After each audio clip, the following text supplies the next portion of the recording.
Michelle, Deepet Salas, Sign Monahan Realtors. Just here to let you know that sometimes being a realtor is not about just buying and selling houses. Sometimes it's helping people after the fact. So most of you are aware, but the end of February in the mail, you'll get this great little piece of paper called a property assessment. It will not only tell you what the city or township thinks your property's worth, but it'll also let you know what you're being taxed on and whether your taxes are going to go up or down. So I've taken a handful of calls in the last 2 weeks on this, and I want to show you a quick example of somebody that I helped. So I have a client who called me, and he built a house about a year ago. And he is 1,625 square foot house. He is being assessed at $283,700. His taxable is $277,000. That's what he's being taxed on.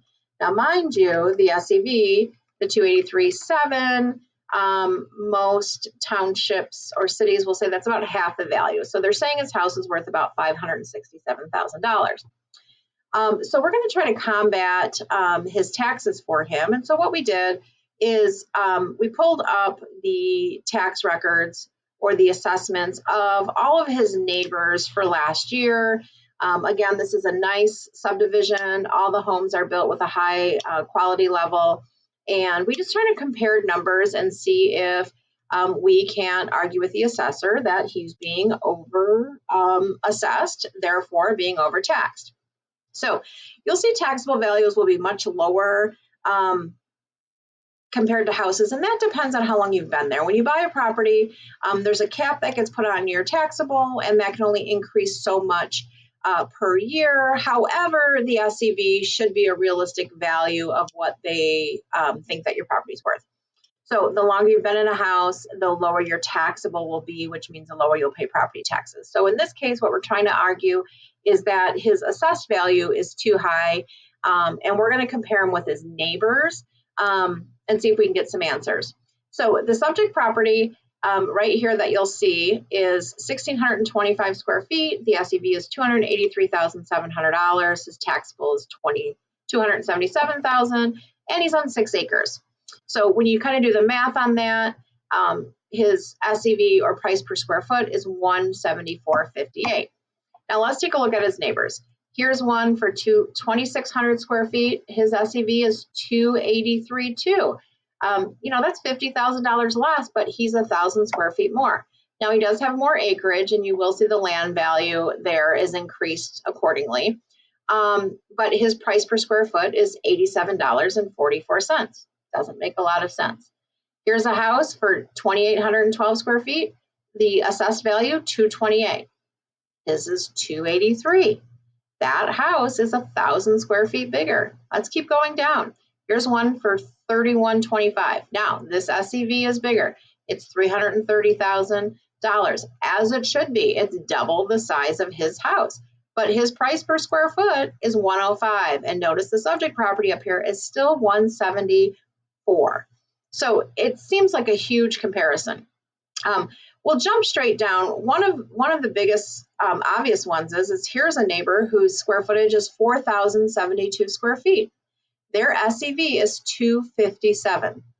Again, 4,000 square feet for $257. And here's our subject property up here, 1,625 square feet for $283,700.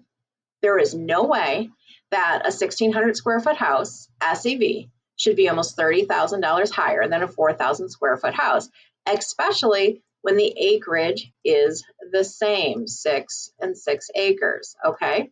So you're telling me in order to build the subject property, the true cost to build would be $466,000, but on a 4,000 square foot house, it would only be $534,000.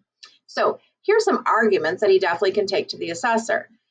Here's another one where we basically subtracted the land value because some of them have different acreage amounts. The assessor will actually spell out what the land is worth. So we subtract these numbers from the taxable. And even then, when we subtract that, you will see that the subject property is still being assessed at $131 a square foot when we take out the land, which is nobody on his street is being assessed over $100. So why is that? This is a new construction that you have to keep in mind. And this new construction doesn't have a finished basement. It's not a walkout. It doesn't have any exterior outbuildings. And it certainly doesn't have any in-ground pool. One of these comps has an indoor heated saltwater pool. And even they are not being assessed nearly as much. Again, new construction, unfinished basement, no exterior buildings, and yet their price per square foot is significantly higher than all of their neighbors. So this is going to be something that we're going to send with them. It definitely should cause pause for the tax review board, which he plans to go.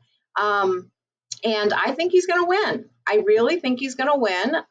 They need to drop that assessed value to be more in line with the neighbors. And if we can get them to drop that assessed value, this 283, then we should probably see this taxable go down as well. So I wish him good luck. I think he's got a great chance. And if I can answer any questions or be assistance to you, feel free, call me, pick my brain, 810-278-5540. Dee Petzalish, your local realtor. Thanks, guys.